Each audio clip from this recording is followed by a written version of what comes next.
আসসালামু আলাইকুম। Asia cup উপলক্ষে বিয়ন্ড স্পোর্টসের আয়োজন ডাকআউট ডায়লগে আপনাদেরকে স্বাগত জানাচ্ছি। আমি হাসান আল বান্না। ম্যাচ পরবর্তী অ্যানালাইসিসের জন্য আমাদের সাথে যুক্ত আছেন স্পেশাল গেস্ট সৈয়দ আবিদ হোসেন সামি এবং পারফরমেন্স অ্যানালিস্ট আহমেদ রেজন প্রতীক ভাই।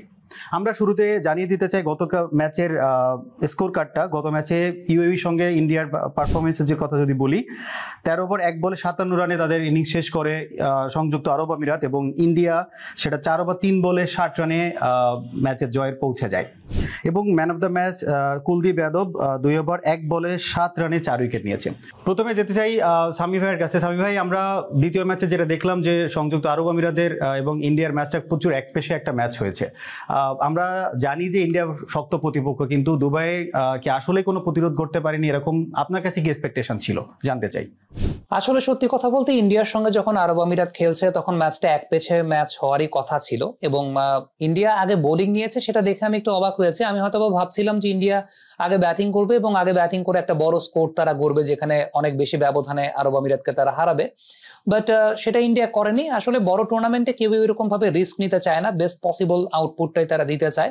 ইন্ডিয়ার যে বোলিং, এটা আমার কাছে সবচেয়ে বেশি বিধ্বংসী মনে হয়, এবং সেই বোলিং এর এগেনস্টে যে ভ্যারিয়েশনটা আছে আরব আমিরাতের আসলে টিকে থাকার কথা ছিল না। আমি আরো অবাক হয়েছি এই জায়গাটায় যে বরুণ চক্রবর্তী কেন নতুন বলে আসেন নাই।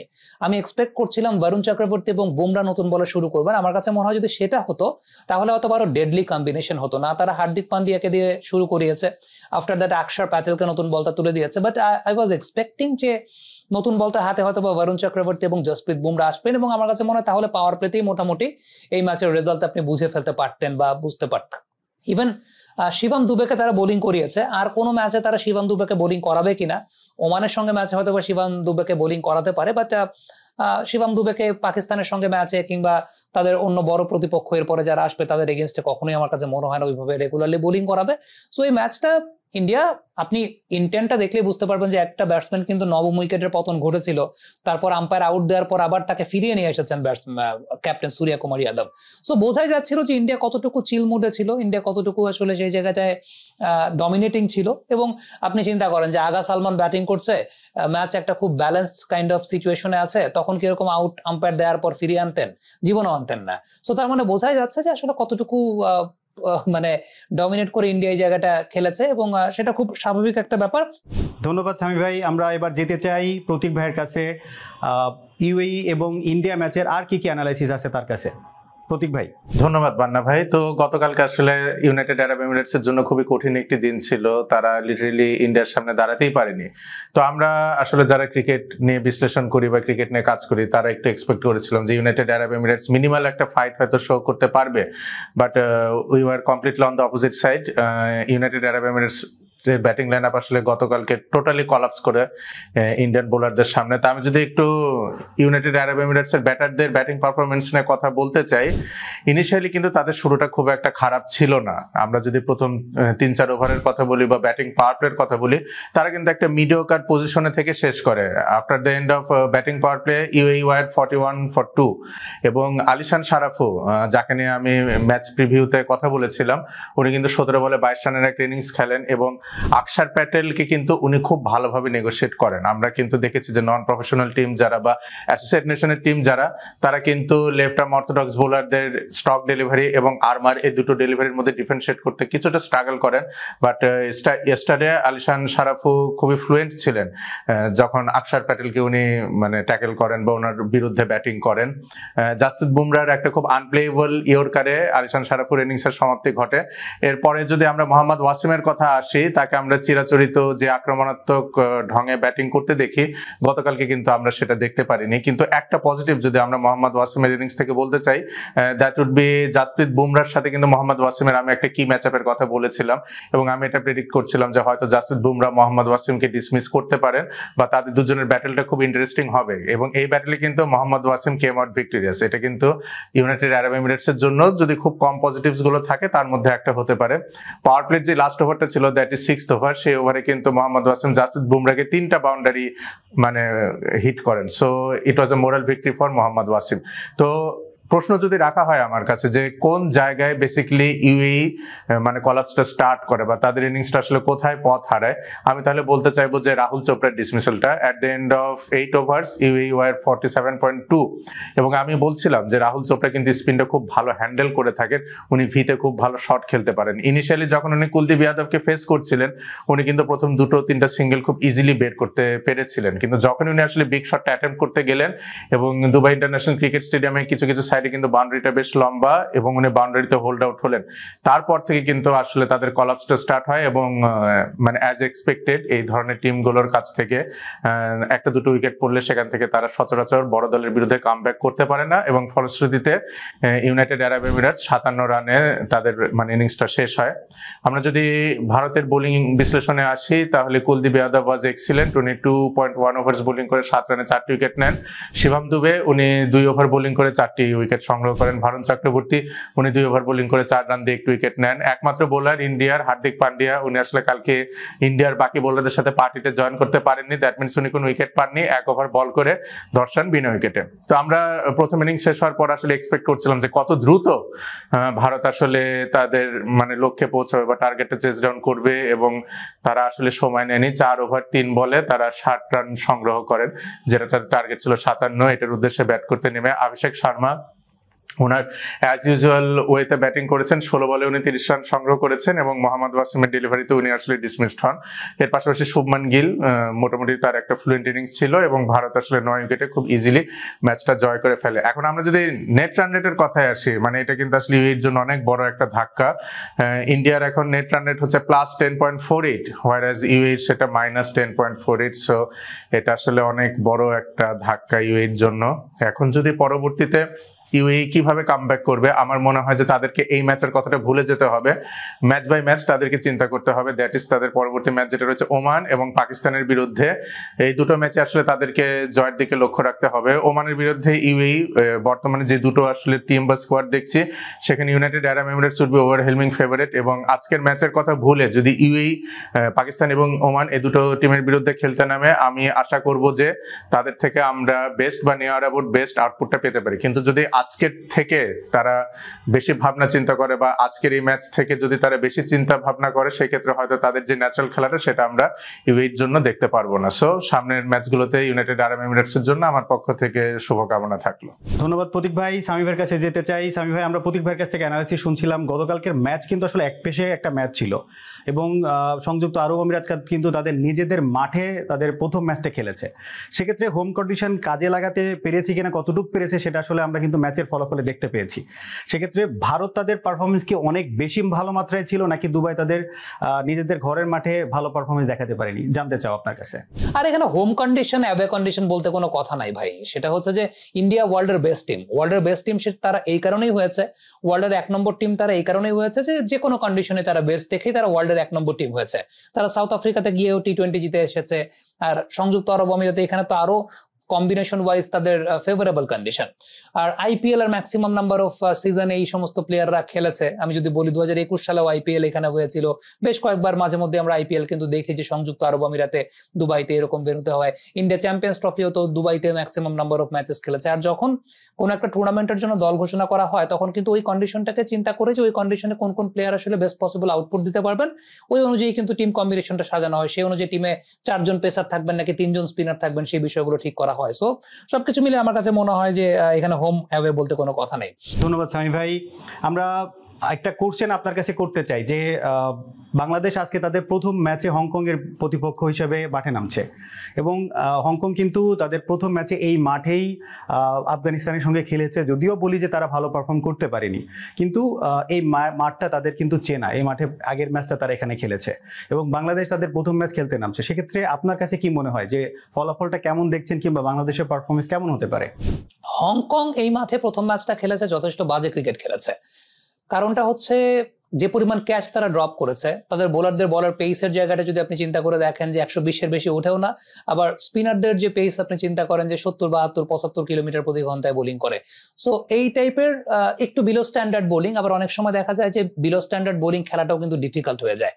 আমার কাছে ব্যক্তিগতভাবে মনে হয় যে তানজিদ তামিম না, পারভেজ ইমন এই ম্যাচে প্রভাব বিস্তার করতে পারবেন বেশি, কারণ হংকং এর বোলারদের যে বোলিং প্যাটার্ন, যে বোলিং সেটআপ, সেই বোলিং সেটআপ এবং প্যাটার্ন অনুযায়ী পারভেজ ইমনের খেলাটা অনেক বেশি মাত্রায় যায়। অর্থাৎ পারভেজ ইমন হার্ড হ্যান্ডে ব্যাটিং করেন, তো তাদের বলের পেস যেহেতু কম, জোরে মারতে হয়। তানজিদ এবং লিটন একটু স্কিল নির্ভর ক্রিকেট খেলেন বা স্কিল টাচ নির্ভর ব্যাটিং করেন। সেই জায়গাটা এই টাইপের বোলারদের এগেইনস্টে তাদের জন্য একটু ডিফিকাল্ট হয়ে যায়। তাদের বিষয়টাকে অবশ্যই মিনিমাইজ করতে হবে, কিন্তু সত্যি কথা বলতে পসিবিলিটি যদি আপনি আমাকে বলেন, তাহলে পারভেজ হোসেন ইমনের ভালো করার পসিবিলিটিটা আসলে সেই জায়গাটা অনেক অনেক বেশি, কারণ যেহেতু তিনি হার্ড হ্যান্ডে ব্যাটিং করেন। শুধুমাত্র পারভেজ ইমন না, আপনি যদি আমাকে বলেন, আমার কাছে মনে হয় যে জাকের আলী অনিক, তিনিও এই জায়গাটা একটা ভালো প্রভাব বিস্তার করতে পারেন। একটু পাওয়ার হিটিং নির্ভর ক্রিকেট যারা খেলেন হংকং এর এগেইনস্টে, তাদের সম্ভাবনাটাই বেশি থাকবে। ধন্যবাদ সামি ভাই। আপনার এই উত্তরের সাথে একটু অ্যাড করে জানতে চাওয়া যে বাংলাদেশ যদি আজকের প্রথম ম্যাচে টসে জিতে, সেক্ষেত্রে লিটন দাসের কি নেওয়া উচিত? টস জিতলে বাংলাদেশ কি নিবে না নিবে সেটা আসলে ম্যাটার করে কোন জায়গাটায়, উইকেটটা কেমন আছে, আজকের দিনে কোন উইকেটে খেলা হচ্ছে সেটা দেখে আসলে বুঝতে হবে যে টস জিতলে কি করা উচিত। ডিউ ফ্যাক্টর একটা অনেক বড় প্রবলেমের জায়গা আছে বাংলাদেশের জন্য। আমরা জানি আবুধাবিতে প্রচন্ড গরম, আবার রাতের বেলা টেম্পারেচার ফল করে যায়, টেম্পারেচার ডিউ পয়েন্টের নিচে নেমে যায়। সো সেই জায়গাটাতে বাংলাদেশ অনেক সময় হয়তো বা চাইবে আগে বোলিং করে সেফ থাকতে, কারণ পরে বোলিং করলে প্রবলেম যেটা হয় যে ডিফেন্ড করাটা খুব ডিফিকাল্ট হয়ে যায় এই জায়গাটাতে বাংলাদেশের মতো বোলিং এর নেচার যাদের আছে। তবে এখানে একটা বিষয় উল্লেখযোগ্য, সেই বিষয়টা হচ্ছে যে আপনাকে আপনার টিমের কম্বিনেশন অনুযায়ী আসলে চিন্তা করতে হবে, আপনার মতো করে চিন্তা করতে হবে যে আপনি আপনার কম্বিনেশন অনুযায়ী টসে জয়লাভ করলে কি করলে পরে আপনার জন্য সুবিধা বা কোনটা আপনার জন্য অ্যাডভান্টেজের জায়গা। এটা আমার কাছে ব্যক্তিগতভাবে মনে হয় যে বাংলাদেশের মতো টিম আবুধাবিতে যখন খেলছে, আগে বোলিং নেওয়াটা হয়তো বা বেটার। এটা আমার কাছে মনে হয় যে আগে বোলিং নেওয়াটা বেটার, প্রতিপক্ষকে সেই বিবেচনা করার চাইতে। কারণ যদি এরকম হতো তাহলে তো ইন্ডিয়াও আমরা দেখতাম যে আরব আমিরাতের সঙ্গে আগে ব্যাটিং করছে, তা তো করে নাই।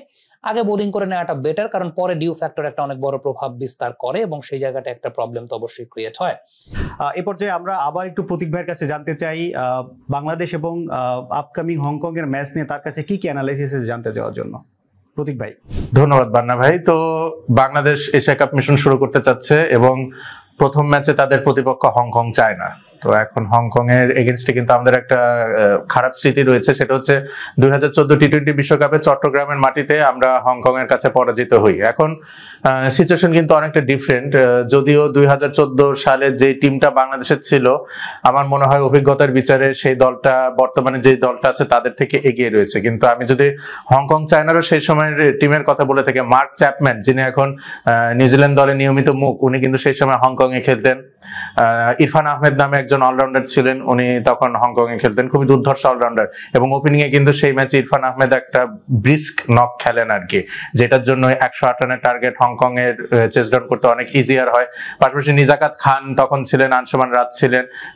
সেই টিমটা বেশ ফর্মিডেবল ছিল হংকং চায়নার। এবং যেহেতু সেটাকে আমরা একটা দুর্ঘটনা হিসেবেই ধরি, সো দুর্ঘটনা তো আসলে বারবার হওয়ার নয়, সো ওই ঘটনা থেকে খুব বেশি আতঙ্কিত হওয়ার বাংলাদেশের কিছু নেই বলে আমার আপাতত মনে হচ্ছে।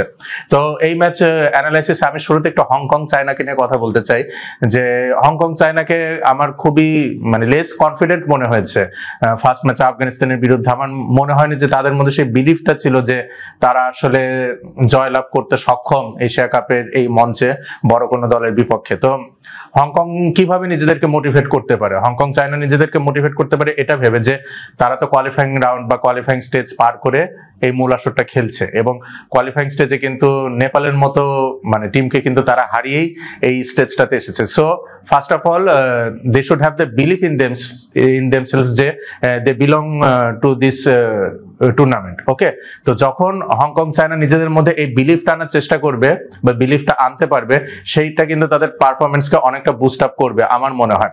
তো লাস্ট ম্যাচ থেকে হংকং চায়নায় কি কি চেঞ্জেস আসতে পারে, আমার মনে হচ্ছে তাদের ফাস্ট বোলিং অ্যাটাকটা খুবই আন্ডার পারফর্মিং ছিল, এবং হংকং চায়নাতে যেই পেসাররা রয়েছেন তাদের বলের গতি আমি খুব একটা বেশি দেখিনি। তো সেই ক্ষেত্রে হংকং চায়না কি করতে পারে, আমরা জানি কিন্তু যে বরাবরই লেগ স্পিনের এগেইনস্টে কিন্তু বাংলাদেশের রেকর্ড খুব একটা ভালো না। তো they might bring Ghazanfar in place of Atiq Iqbal. Atiq Iqbal ডান হাতি মিডিয়াম ফাস্ট বোলার, উনি লাস্ট ম্যাচে হংকং চায়নার হয়ে প্রতিনিধিত্ব করেছিলেন। সো আমার মনে হয় they can bring in Ghazanfar in place of Atiq Iqbal. এটা একটা চেঞ্জেসের জায়গা হতে পারে। আরেকটা জায়গা আমার কাছে মনে হচ্ছে যে চাল্লু, উনি নাম্বার 5-এ হংকং চায়নার হয়ে ব্যাটিং করে থাকেন, এবং আমরা যদি ওনার মানে ক্যারিয়ারটা দেখেছি, স্ট্যাটটা দেখেছি, সেখানে হচ্ছে ওনার 40 অড মানে বেস্ট, সেটা হচ্ছে সামোয়ার বিরুদ্ধে। সো চাল্লুর কিন্তু ওরকম বড় দলগুলোর বিপক্ষে খেলার অভিজ্ঞতা নেই, এবং এটা যেহেতু একটা বড় আসর, আমার মনে হয় এমন কিছু ব্যাটার হংকং চায়নার দরকার যারা বড় বড় দলের বিরুদ্ধে খেলেছে বা তাদের ইন্টারন্যাশনাল ক্রিকেটের এক্সপোজারটা রয়েছে। তো আমার মনে হয় সেই ক্ষেত্রে হংকং চায়নার ব্যাটিং অর্ডার কিছুটা রিশাফল করা দরকার। সেই ক্ষেত্রে they could bring in Martin Coetzee at the top, এবং তার সাথে হয়তো জিশান ওপেনিং করবেন, এবং আনসুমান রাত one of the very few batters যাদের উপর হংকং হয়তো ব্যাংক করবে যে হংকং চায়নাকে একটা মিডিওকার বা একটা সম্মানজনক টোটাল এনে দেওয়ার জন্য।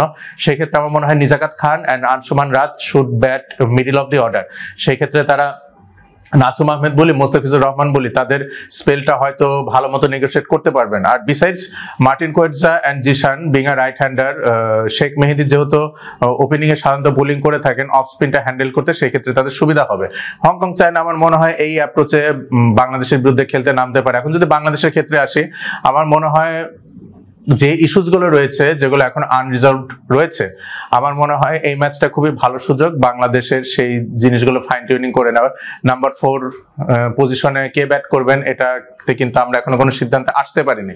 তো আমার মনে হয় যে ছোটখাটো অ্যাডজাস্টমেন্টটা এখানে বাংলাদেশের সেরে ফেলতে হবে, এবং হংকং চায়নার বিরুদ্ধে যেই টিমটা খেলবে এই টিমটা যদি খুব খারাপ না করে, আমার মনে হয় গ্রুপ পর্বের বাকি দুইটা টিম বাংলাদেশের এই 11কে নিয়েই এগোতে হবে। তো সেই ক্ষেত্রে যদি নাম্বার 4-এ টিম ম্যানেজমেন্ট সাইফ হাসানকে নিবে না তাহিদ হৃদয়কে নিবে, সেটা টিম ম্যানেজমেন্টই ভালো ডিসিশন নিবে।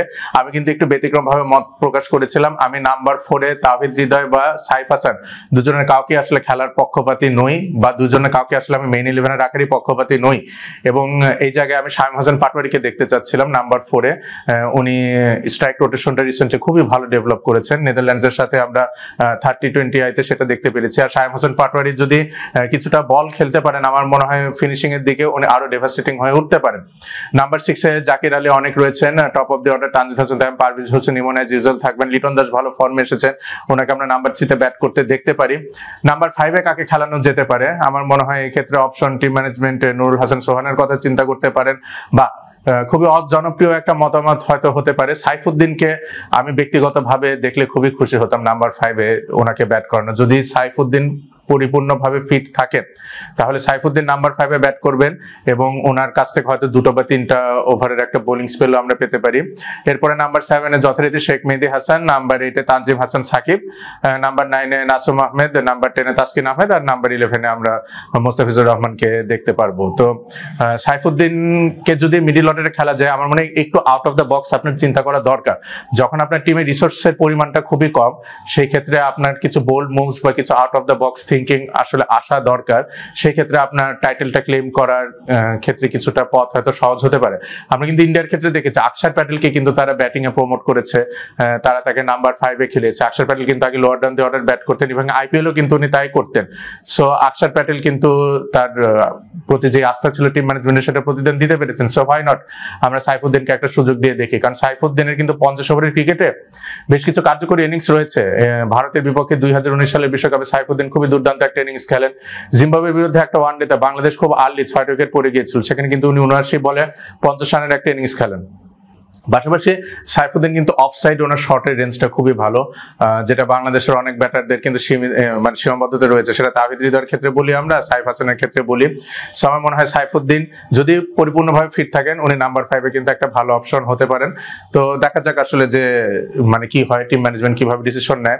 এখন টস জিতে কি করতে হবে, আগে টস জিতে বাংলাদেশ ব্যাটিং করবে না বোলিং করবে? আমার মতে বাংলাদেশের কনসার্নের জায়গা হচ্ছে দুটো।